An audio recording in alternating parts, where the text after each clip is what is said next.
হয় গুৱাহাটীত এখন নতুন হোলচেল মাৰ্কেট আৰু লজিষ্টিক পাৰ্ক এখন ফাঁচী বজাৰৰ জেগাত আছে। ফাঁচী বজাৰখনতো উঠাই দিব নোৱাৰি, কিন্তু আমি ব্ৰহ্মপুত্ৰৰ সিটো পাৰে এখন নতুন লজিষ্টিক পাৰ্ক আৰু হোলচেল মাৰ্কেট এখন ডেভেলপ কৰিম। এতিয়া ব্ৰহ্মপুত্ৰৰ ব্ৰীজখন হৈ যোৱাৰ লগে লগে ফাঁচী বজাৰ আৰু য'ত আমি স্থানটো লৈছো সেই স্থানৰ মাত্ৰ 10 মিনিটৰ ডিফাৰেঞ্চ। গতিকে ফাঁচী বজাৰত ব্যৱসায় কৰা আৰু তাত ব্যৱসায় কৰাৰ মাজত কোনো ডিফাৰেঞ্চ নাই। গতিকে ব্ৰহ্মপুত্ৰৰ ব্ৰীজখন পাৰ হৈ গ'লে 10 মিনিটত সেই জেগাটো পাব। তাত আমি একদম প্ৰপাৰ ৱেত এখন হোলচেল মাৰ্কেটত লজিষ্টিক পাৰ্ক কৰিব বিচাৰো, য'ত নেশ্যনেল হাইৱেটোৰ ওচৰত থাকিব, তাত ডেডিকেটেড ৰেল লাইন থাকিব, প্লট কৰি আমি বিভিন্ন দোকানবিলাকক তেনেকে জেগা দি দিম, ৱেৰ হাউচ লগত থাকিব, ট্ৰাক পাৰ্কিং বা বিভিন্ন পাৰ্কিঙৰ ব্যৱস্থা থাকিব। গতিকে তাত খুব প্লেন ৱেত আমি ছিংগাপুৰৰ এটা এজেঞ্চিক ইয়াৰ দায়িত্ব দিছো, খুব অত্যাধুনিক প্লেন ৱেত আমি সেইটো কৰিম। তেতিয়া মই ভাবো যে এই যিটো ফাঁচী বজাৰৰ যান জঁট অমুক তমুক আৰু লাহে লাহে গ্ৰেজুৱেলি ব্যৱসায় বিলাক বাঢ়ি গৈ আছে, আৰু য'ত আমি জেগাটো লৈছো সেই জেগাৰ পৰা নামনি অসম, মধ্য অসম, উজনি অসম সকলো ফালে, কাৰণ ৰিং ৰোডটো সেইফালেৰে হ'ব, ৰিং ৰোডটো তাতে হৈ আছে, গতিকে গোটেইখিনি সামৰি ল'ব পৰা যায়। সেইকাৰণে আমি ফাঁচী বজাৰৰ হোলচেল মাৰ্কেটখন তালৈকে মানে যিসকলে নিব বিচাৰে লৈ যাব পাৰিব। আমি তাত বঢ়িয়াকৈ এটা ডেভেলপ কৰি আছো, লজিষ্টিক পাৰ্ক এখন ডেভেলপ কৰি। ইয়াততো কোনে থাকিব, তেওঁলোকে নিজে সন্মতি দিছে। আজি যেতিয়া মই দুদিন আগত যেতিয়া কথা পাতিছো, তেওঁলোকে কৈছে খুব ভাল প্লেন কৰিছে, আপোনালোকে তালৈকে দিলে আমি তালৈকে নিজে যাম। কাৰণ তেওঁলোকেও ইয়াত কষ্টত আছে, তেওঁলোকে ইয়াত ব্যৱসায় কৰিছে, গুদাম আছে, হয়তো লখৰাত গুদাম আছে, ক'ৰবাত একেলগে গুদাম নাই, একেলগে ব্যৱসায় কৰিবলৈ মানুহ আধা ইয়াত ব্যৱসায় কৰিব, আধা তাত ব্যৱসায় কৰিব লাগে। গতিকে গোটেইখিনি একেলগে ইণ্টিগ্ৰেটেড দিব, তেওঁলোকে যাবই বিচাৰি আছে। পানী দেখিছে সম্পূৰ্ণ মেঘালয়ৰ পানী। আজি গুৱাহাটীৰ পানী, গুৱাহাটীত চানমাৰীত সমানে পানী হ'ব লাগিব। চানমাৰীত আজি পানী কম আছে। আপুনি যদি গুৱাহাটী ক্লাব, AGP অফিচৰ বেক চাইড এইবিলাক অঞ্চল চাই, আজি পানী তাত নাই। আজি পানী ক'ত আছে? য'ত মেঘালয়ৰ পৰা নামিলে। তাৰমানে মেঘালয়ৰ পানী যে আমাক বানপানী কৰে, এইটো একদম স্পষ্ট। আপোনালোকে আজি মোৰ লগত যোনে যোনে ঘূৰিছে, এতিয়া আমাৰ ব্যৱস্থা এইটোৱে যে অলৰেডিতো USTMৰ দৰে এজেঞ্চি বিলাকেতো যি ফ্লাড জেহাদ কৰিব লাগে কৰিলে, গছ গছনি কাটি পানী হুৰহুৰাই নামি অহা ব্যৱস্থাটো কৰিয়ে দিলে। ইয়াক আমি এটাই কাম কৰিছো, হাইৱেটো যাতে পাৰ হৈ চিটিলৈকে সোমাব নোৱাৰে তাৰ ব্যৱস্থা আমি প্লেন কৰি আছো। হাইৱেৰ পাৰে পাৰে আমি ড্ৰেইন বনাই লৈ গৈ ড্ৰেইনেৰে পামহি হৈ কেনেকে দীপৰ বিলত পেলাই আমি ব্ৰহ্মপুত্ৰত ওলাই দিব পাৰো, আৰু এটা পৰ্চন পানী এইফালে আনি শিলহাকত পেলাই ব্ৰহ্মপুত্ৰত ওলাই দিব। সেই দুটা প্লেন আমি কৰিছো, আৰু সেইমতে আমাৰ কাম চলি আছে। কিন্তু সেইবিলাক কাম কৰিবলৈ অলপ সময় লাগিব, কৰি আছে। আজিও আমি কেঁচা ড্ৰেইন বিলাক খান্দি দিছো, আৰু আজি যদি চাই মানে মেঘালয়ৰ পানী হাইৱে পাৰ হৈ ৰাতিপুৱা 6-7 বজাতহে গৈ আছিলে। 8 মান বজাৰ পিছত আৰু পানীটো পাৰ হ'ব পৰা নাই আমি তাক ৰখাবলৈ। ৰাতিপুৱা ইমান বেছি অভাৰফ্ল হৈছে যে হাইৱে পাৰ হৈ গুচি গৈছে। তাৰপিছত লাহে লাহে আমি তাক ৰখাবলৈ বা ডাইভাৰ্ট কৰিবলৈ সক্ষম হৈছো।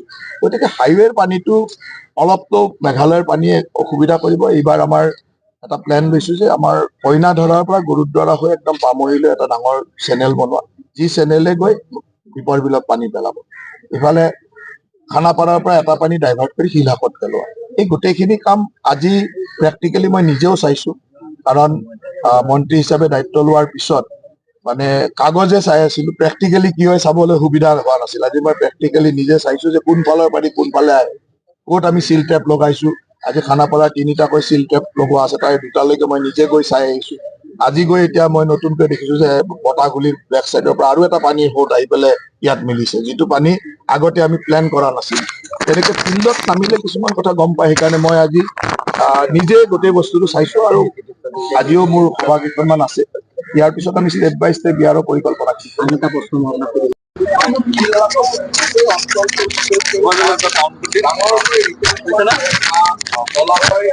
জনোৱাটো আমাৰ লক্ষ্য আছিল। মানে বিভিন্ন মানুহৰ ঘৰ ইত্যাদি মানে বিভিন্ন সময়ত এই কথাটো আহিছে যে দিনবাৰ কেতিয়া উচ্ছেদ হব, OKD কেতিয়া উচ্ছেদ হব, এই ধৰণৰ কথাবিলাক আহিছে।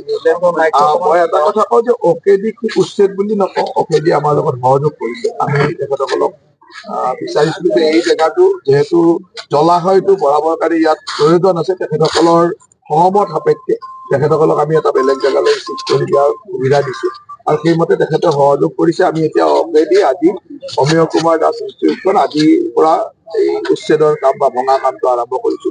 আৰু এইখিনি পিছতে আমি অহা 30 তাৰিখে কোঅপাৰেটিভ ইনষ্টিটিউটখন আমি অহা 30 তাৰিখে কৰিম।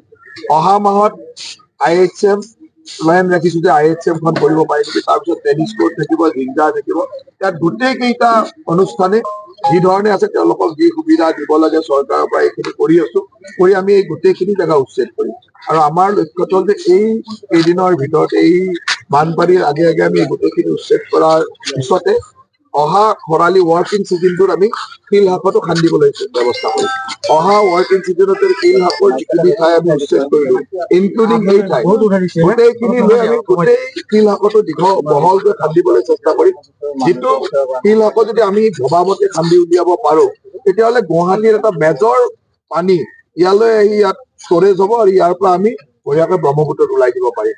আজি যিটো বানপানীৰ সমস্যা আমি দেখি আছো, এই সমস্যাটো বহু পৰিমাণে লাঘৱ কৰিবলৈ সক্ষম হ'ব। আৰু এইটো আমাৰ কাৰণে বহুদিনীয়া পৰিকল্পনা আছিল। সকলোৱে ভাবি আছিল যে এই ইনষ্টিটিউট বিলাক এইবিলাক কেনেকে উঠাই দিয়া হ'ব বা জিঞ্জাৰ হোটেল কেনেকে ভাঙিব, এই কথাবিলাক ভাবি আছিল। এতিয়া আমি এইবিলাক কামো বাস্তৱ কৰাৰ চেষ্টা কৰিছো।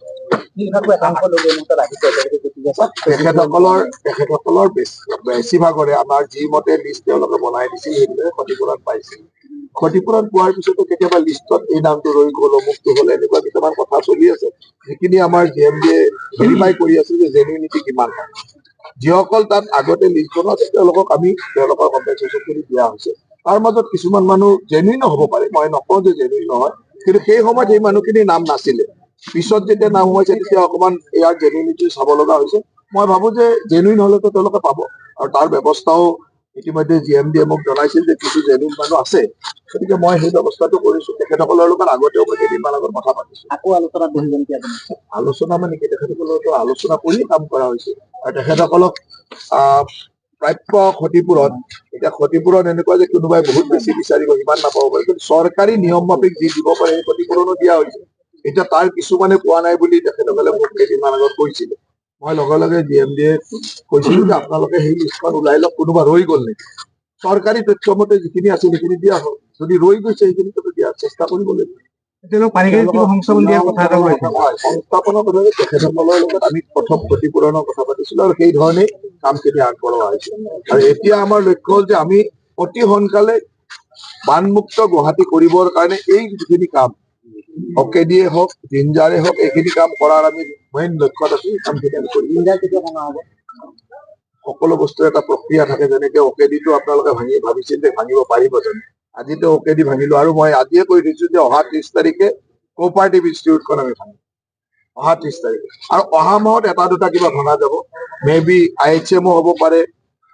য'ত আমাৰ সুবিধা হৈছে IHM ভাঙিব লগা আছে, টেনিছ কোৰ্টখন ভাঙিব লগা আছে, জিঞ্জাৰ ভাঙিব লগা আছে। গোটেইখিনি বেচ বাই বেচ এটা এটা দিন চলি গৈ থাকিব, আৰু আজিৰে পৰা এই ধৰণৰ মানে ভঙা যিটো কাম ক্লিয়াৰ কৰা কামটো আৰম্ভ হ'ব।